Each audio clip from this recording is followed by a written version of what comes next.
Ready 1 2 3 start വന്നോ ട്ടോ. Okay ready 1 2 3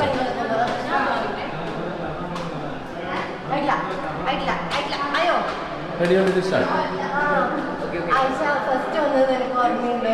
മ്യൂസിലോട്ട് വന്നപ്പോൾ ഫുൾ ലിപ്സ്റ്റിക് ഒക്കെ ഇട്ടിട്ട് അപ്പോൾ നമ്മളെല്ലാവരും വിചാരിച്ചു അവർക്ക് ഭയങ്കര ജാടയാണ്. പിന്നെ ഫസ്റ്റ് ലാബിലോട്ട് വന്നപ്പോൾ ഭയങ്കര പൊട്ടത്തനൊക്കെ വന്നപ്പോൾ നമുക്ക് മനസ്സിലായി നമ്മൾ നല്ല കമ്പനി. അതെ അതെ പിന്നെ നമ്മൾ നല്ല ഫ്രണ്ട്സായി. അങ്ങനെ 4 വർഷം പോയി ഇപ്പോൾ മാരേജ്. നല്ല മിസ് ചെയ്യുള്ളൂ നമ്മുടെ ബാച്ചിലെ ഫസ്റ്റ്. നമ്മുടെ ബാച്ച് ഫസ്റ്റ് കല്യാണം അടിപൊളിയാക്കണം എന്തായാലും.